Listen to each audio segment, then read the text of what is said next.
In 1969, the U.S. government published the Condon Report, concluding that UFOs offered no scientific value. For the broader academic world, this shut the door on anomalous phenomena. Studying the paranormal became a guaranteed way to derail a university career. Because universities refused to touch these subjects, the people actually doing the research, investigating sightings, interviewing witnesses, and compiling data, were forced out of the laboratory. They kept their life's work in private garages, filing cabinets, and basement storage units. Decades of irreplaceable, first-hand accounts of anomalous events sat in these vulnerable spaces. They were one flood, one fire, or one estate sale away from being permanently destroyed. Others faced the threat of being carved up and sold off to private collectors for profit. But refusing to study these phenomena didn't make them go away. Millions of people continued reporting bizarre encounters. By systematically ignoring the data, the scientific establishment manufactured a massive blind spot in our map of reality. In 2014, the French computer scientist and ufologist Jacques Vallée realized his own immense collection of data was at risk. He needed an institutional home to protect it. He reached out to Jeffrey Kripal, a professor of philosophy and religious thought, who had been writing about the intersection of the paranormal and the sacred. Kripal took Vallée's request to his colleagues at Rice University in Texas. After 4 years of negotiation, this bastion of grand traditionalism agreed to house the files. That single donation acted like a gravitational singularity. Once word got out that a real university was accepting this material, the collections poured in.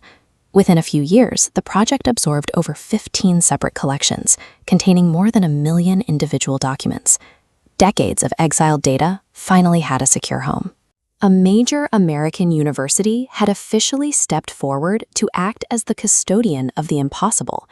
Today, you can find this material in the climate-controlled aisles of Rice's Woodson Research Center. It is a massive, meticulously categorized physical footprint. One major pillar is the Stargate Project collection. Donated by Program Director Edwin May, it contains thousands of pages of declassified U.S. Army documents detailing decades of military experiments with remote viewing and parapsychology. Another pillar comes from author Whitley Strieber. It features 3,400 curated letters selected from hundreds of thousands sent by the public, each detailing first-hand accounts of visitor abductions. Then there are the files of John E. Mack, a former Harvard psychiatrist. His collection spans 450 linear feet of boxes, holding detailed psychological and medical case studies of alleged alien experiencers. The archive presents a jarring contrast. Reports of levitation and non-human intelligence are neatly filed away in acid-free folders, cataloged within the library's rigid organizational systems. Bringing this material into a university setting presents an immediate challenge. How do academics study claims of telepathy or alien abduction while maintaining the rigor expected of a top-tier research institution? The researchers at Rice solve this by relying on a specific academic framework, the Phenomenological Method. This requires researchers to bracket out assumptions. They actively ignore the question of ultimate cause. They are not trying to prove whether a craft physically landed or if an alien is objectively real. Setting aside the debate over physical proof allows researchers to treat the human experience itself as hard data. They focus on mapping the recurring patterns, isolating the physical sensations and psychological aftermath that repeat across thousands of independent accounts. This mapping requires intense oversight. For example, before anyone can access the medical records in the John Mack collection, university institutional review boards must painstakingly scrub the files to protect patient identities. They are also applying modern analytical tools to this historical data. Rice recently launched a 2-year study using artificial intelligence to scan the thousands of Strieber letters, searching for linguistic trends that a human reader might miss. The archive provides a space where the consistency of the human experience becomes measurable.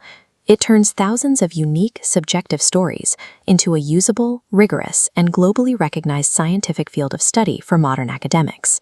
Professor Kripal views this collection as the foundation for a new academic field he calls the Superhumanities. The core idea is that the rigorous methods used to study history, literature, and culture must be applied to the extreme margins of human consciousness.